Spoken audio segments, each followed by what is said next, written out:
Hello, my dear students. Welcome to my channel Hindustan Knowledge and I hope you all are doing great. आज के इस video में हम लोग आपके वार्षिक पेपर परीक्षा 2025 का क्वेश्चन पेपर डिस्कस करेंगे। गाइस, अगर आप लोग क्लास 9th के स्टूडेंट हैं यहाँ पर हम लोग जो पेपर डिस्कस करने वाले हैं वो है आपके सामाजिक विज्ञान विषय का पेपर। मैं यहाँ पर आपको सारे क्वेश्चंस के साथ साथ उन क्वेश्चंस के आंसर्स भी प्रोवाइड करूँगी। नाउ यहाँ पर हम लोग चलेंगे सबसे पहले हमारे खंड आ पे। जो हमारा खंड आ है वहाँ पे हमसे बहुविकल्पीय प्रश्न पूछे गए हैं। आप लोग अपने क्वेश्चन नंबर 1 को देखिए। क्वेश्चन नंबर 1 में आपसे पूछा है कि रूस की 1917 की अक्टूबर क्रांति का जो परिणाम है वो क्या हुआ था।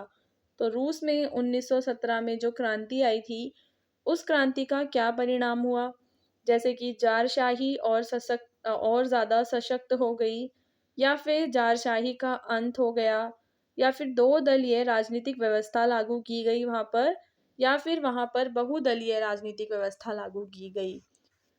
यहाँ पर बच्चों मैं आपको बता दूं कि इसका जो सही उत्तर है वो है आपका जारशाही जो है उसका अंत हो गया था, और जो रूस है वहाँ पर रूसी सोवियत संघात्मक समाजवादी गणराज्य बना वो रूस।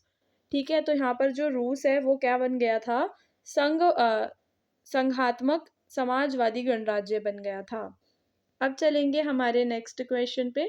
जो आपका शब्द डेमोक्रेशिया है वह किस भाषा से संबंधित है। यहाँ पर इसका सही उत्तर होगा आपका ग्रीक भाषा। ग्रीक भाषा से संबंधित है। डेमोस का मतलब क्या होता है बच्चों, डेमोस का मतलब होता है लोग, और क्रेशिया का मतलब होता है शासन करना। क्वेश्चन नंबर 3 में आपसे पूछा है सामाजिक आर्थिक समानता का समर्थक। ये जो चार यहाँ पर आपको ये दे रखी हैं आइडियोलॉजीज, तो आपको बताना है कि इन चारों में से कौन सी आइडियोलॉजी है जो सामाजिक आर्थिक समानता का समर्थन करती है। इसका जो सही उत्तर है वो है आपका ऑप्शन नंबर ब, वो है आपकी समाजवाद। फ्रांसीसी समाज में ताइत नामक कर की वसूली वहाँ का कौन सा वर्ग करता था। तो फ्रांस के अंदर एक कर वसूल किया जाता था जिस कर का नाम था टाइट, और उस कर की वसूली जो करता था वो था आपका पादरी वर्ग। नेक्स्ट क्वेश्चन है निम्नलिखित में कौन सा तत्व भारतीय संविधान की भावना के विपरीत है। यानी कि कौन सा तत्व है जो भारतीय संविधान जो हमें सिखाता है या भारतीय संविधान में जो लिखा हुआ है उसका ऑपोजिट है। ऑप्शंस हैं आपके पास स्वतंत्रता, समानता, धर्मनिरपेक्षता और सांप्रदायिकता। बच्चों यहाँ पर हम लोग देखते हैं कि स्वतंत्रता, समानता और धर्मनिरपेक्षता ये तीनों ही भारतीय संविधान के मेन तत्व हैं। जबकि जो सांप्रदायिकता होती है उसका मतलब ये होता है कि जब जो सरकार है वो किसी धर्म से ज़्यादा लगाव रखती है तो उसको हम लोग क्या कहते हैं, उसे हम लोग कहते हैं सांप्रदायिकता। ठीक है, तो इसका राइट जो आंसर है वो आपका डी है। उसके बाद है बुग्याल किसे कहते हैं। तो ऊंचे पहाड़ों में स्थित घास के मैदान जो होते हैं उन्हें हम बुग्याल कहते हैं, और इन्हें अल्पाइन चारागाह भी कहा जाता है। उसके बाद है आपका मार्सिले। जो मार्सिले है बच्चों वो फ्रांस का एक राष्ट्रगीत है। यहाँ पर आपका 7th का आंसर हो जाएगा आपका बा वाला। अब चलेंगे हमारे क्वेश्चन नंबर 8 पे। निम्नलिखित में से कौन सा तर्क लोकतंत्र के विपरीत है। तो आपको यहाँ पर चारों तर्क ध्यान से पढ़ने हैं।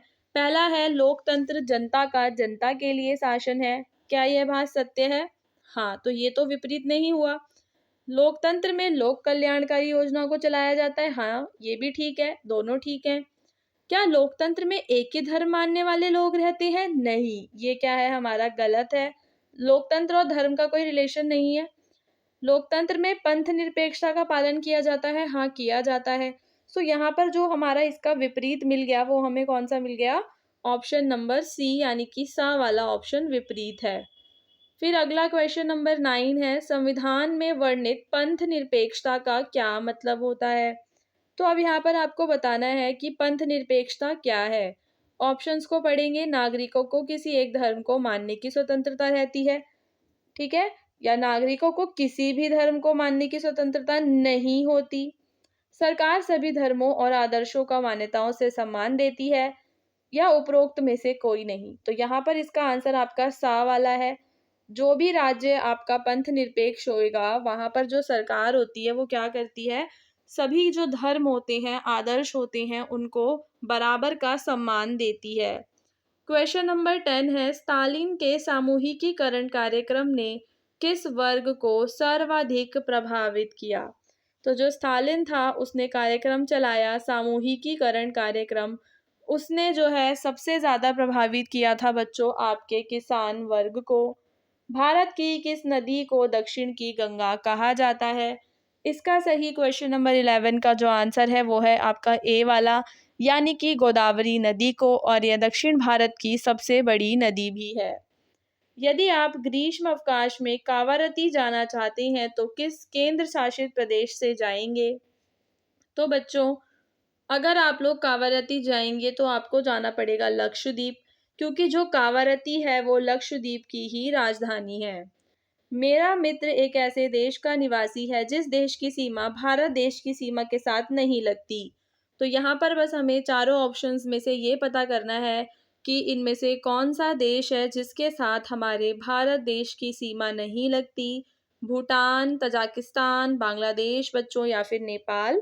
तो इसका आंसर है आपका तजाकिस्तान। तजाकिस्तान की जो कैपिटल है वो क्या है, वो है आपकी दुशानबे। निम्नलिखित में जनसंख्या वृद्धि का आपको कारण बताना है। क्या उच्च जन्म दर जनसंख्या वृद्धि का कारण है? ज़्यादा बच्चे पैदा हो रहे हैं। निम्न मृत्यु दर, मरने वालों की संख्या बहुत कम है। निरक्षरता, यानी कि जो लोग हैं वो पढ़े लिखे नहीं हैं, या उपरोक्त सभी। तो इसका उत्तर आपका उपरोक्त सभी होगा। ये तीनों ही कारण हैं जिनकी वजह से जनसंख्या बढ़ रही है। क्वेश्चन नंबर 15 है, निम्नलिखित में से कौन प्राथमिक गतिविधि नहीं है? कृषि, खनन, उत्खनन और बैंकिंग।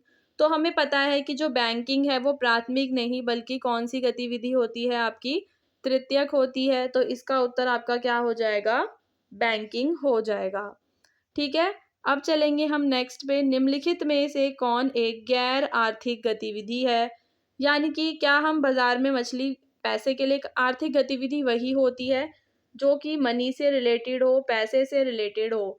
तो क्या बाजार में मछली बेचना रिलेटेड है? यस। एक निजी फार्म में काम करना भी? यस। परिवार के लिए खाना बनाने में कभी भी किसी भी फीमेल को पैसे नहीं मिलते। तो यहाँ पर जो हो जाएगा आपका ऑप्शन हो जाएगा, गैर आर्थिक गतिविधि हो जाएगी आपकी परिवार के लिए खाना बनाना। भारत की जलवायु को प्रभावित करने वाला इसमें से कारक बताना है कि इसमें से कौन सा कारक है जो भारत की जलवायु को प्रभावित नहीं करता। ठीक है, तो इसका उत्तर है आपका देशांतर।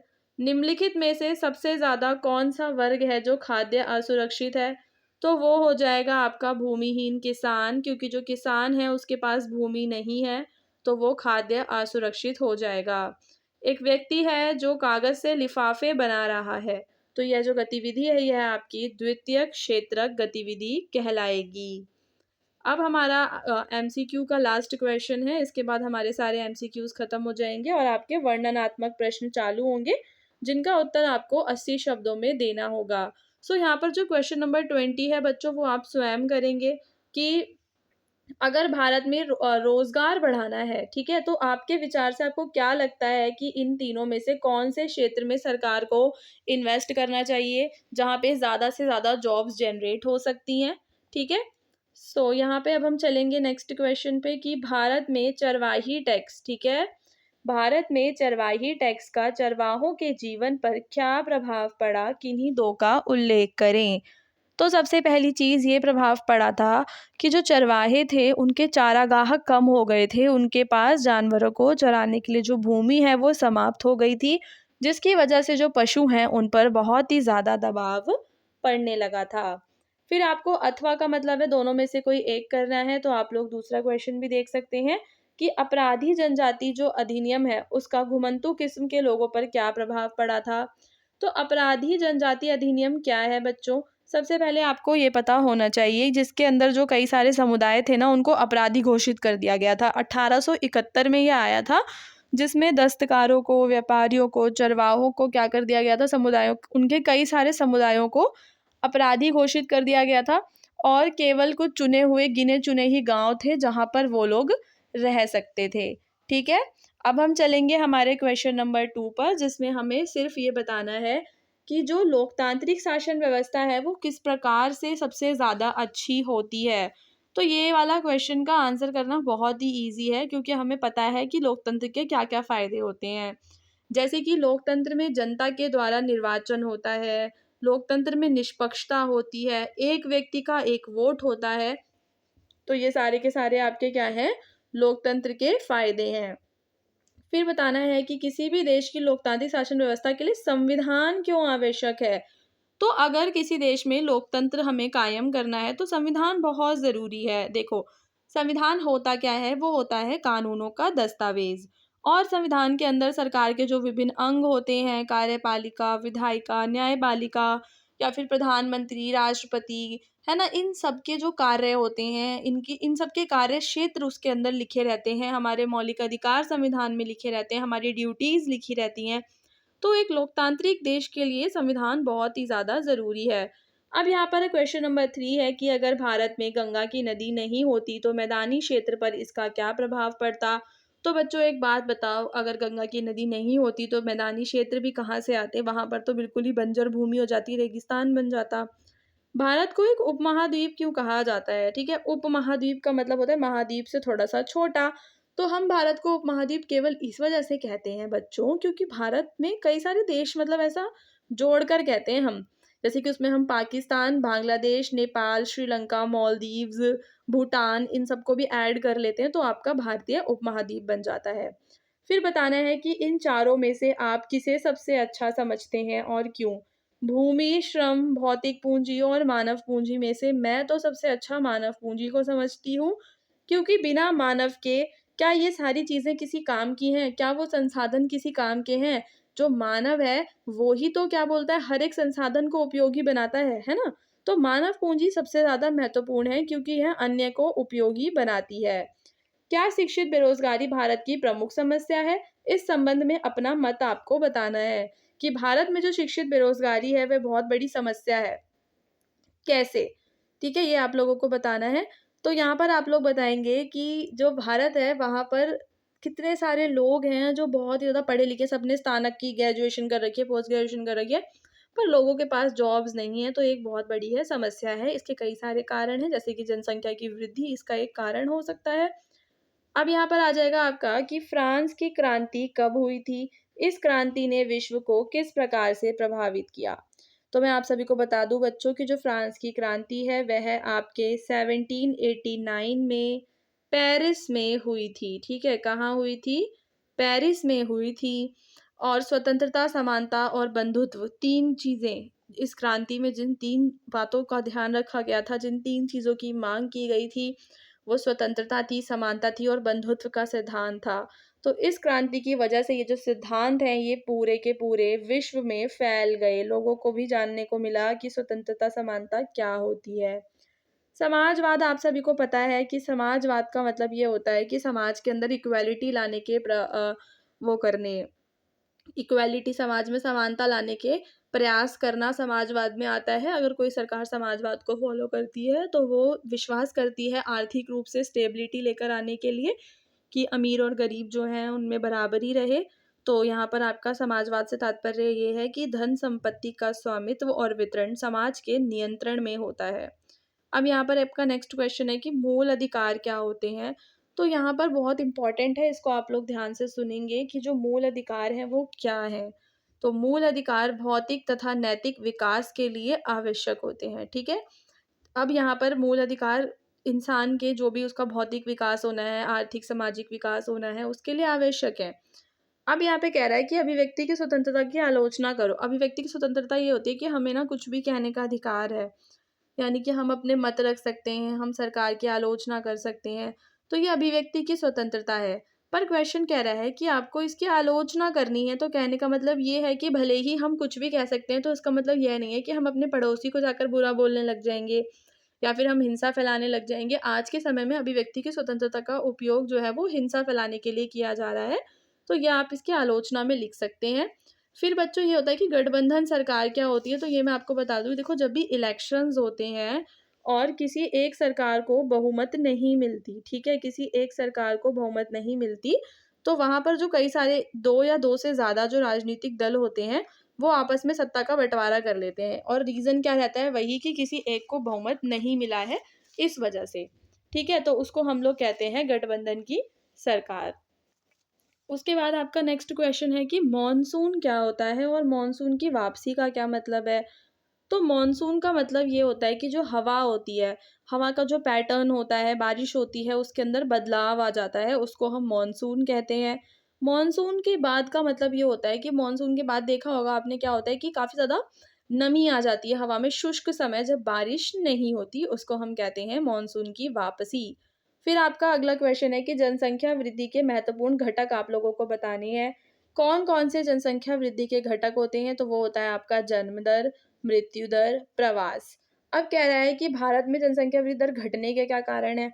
भारत में जनसंख्या वृद्धि दर कैसे घटी? तो इसका बड़ा कारण ये था कि परिवार नियोजन के लिए जो सरकार है, वो सरकार जो है लोगों में जागरूकता फैलाने लग गई।